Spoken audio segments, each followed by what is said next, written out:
खाटू श्याम जी को श्री कृष्ण का कलयुगी अवतार कहा जाता है। ऐसा कहा जाने के पीछे एक पौराणिक कथा का हाथ है। दोस्तों, कहा जाता है कि खाटू श्याम जी के दरबार में जो भी जाता है उसकी मन की मुराद पूरी होती है। वे अपनी कृपा से रंक को भी राजा बना देते हैं। दोस्तों, आज हम आपको बताएंगे खाटू श्याम जी की पूरी कहानी विस्तार के साथ, तो जुड़े रहिए हमारे चैनल के साथ। बाबा खाटू श्याम जी का संबंध महाभारत काल से माना जाता है। ये पांडुपुत्र भीम के पौत्र थे। ऐसी कथा है कि खाटू श्याम जी की अपार शक्ति और क्षमता से प्रभावित होकर श्री कृष्ण ने इन्हें कलयुग में अपने नाम से पूजने आने का वरदान दिया था। तो चलिए दोस्तों, आज हम आपको बताते हैं खाटू श्याम जी की पूरी कथा विस्तार से।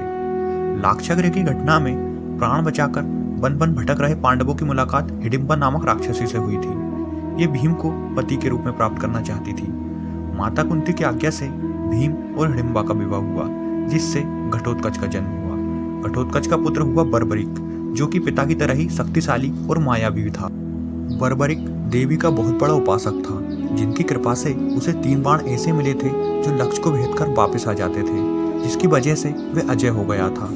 कुरुक्षेत्र में वे महाभारत का युद्ध देखने के लिए पहुंचा। श्री कृष्ण जानते थे कि यदि बर्बरिक ने युद्ध किया तो इसमें पांडवों की हार जरूर होगी। इसीलिए उन्होंने बर्बरिक की परीक्षा लेने के लिए एक गरीब साधु के रूप में बर्बरिक के सामने गए और पूछा, तुम कौन हो? बर्बरिक ने कहा, मैं घटोत्कचपुर बर्बरिक हूँ और इस युद्ध में अपने एक ही बाण से पूरा परिणाम बदलने की ताकत रखता हूँ। श्री कृष्ण ने उससे बोला कि यदि तुम चाहते हो तो इस पीपल के पूरे वृक्ष में जितने भी पत्ते हैं सब में छेद कर दो। श्री कृष्ण ने अपने पैर के नीचे एक पत्ता दबाए रखा था। बर्बरिक का बाण उनके पैर के पास आकर रुक गया था। श्री कृष्ण बर्बरिक के पराक्रम को देखकर बहुत ज्यादा हैरान थे। वे किसी भी तरह से उन्हें युद्ध में रोकना चाहते थे। उन्होंने बर्बरिक से कहा कि क्या तुम मुझे दान नहीं दोगे? इतने बड़े योद्धा होकर इस गरीब को कुछ दान तो जरूर करो।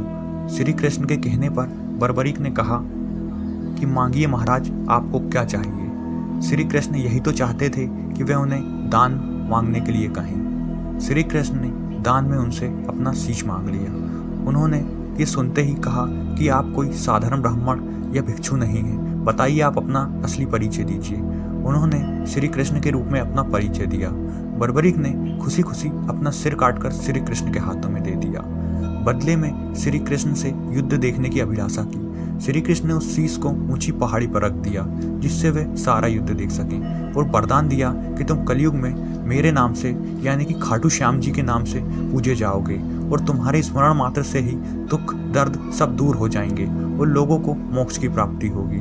दोस्तों, खाटू श्याम जी ने कई चमत्कार किए हैं और वे अपने भक्तों का दुख दर्द दूर कर देते हैं। स्मरण मात्र से ही मुक्ति की प्राप्ति होती है। तो बोलिए खाटू श्याम महाराज की जय। तो दोस्तों, ये थी खाटू श्याम जी की पूरी कहानी। उम्मीद करते हैं कहानी आपको जरूर पसंद आई होगी। यदि आप भी खाटू श्याम जी के दर्शन करना चाहते हैं या खाटू श्याम जी को मानते हैं तो कमेंट में जय खाटू श्याम जी जरूर लिखें। धन्यवाद।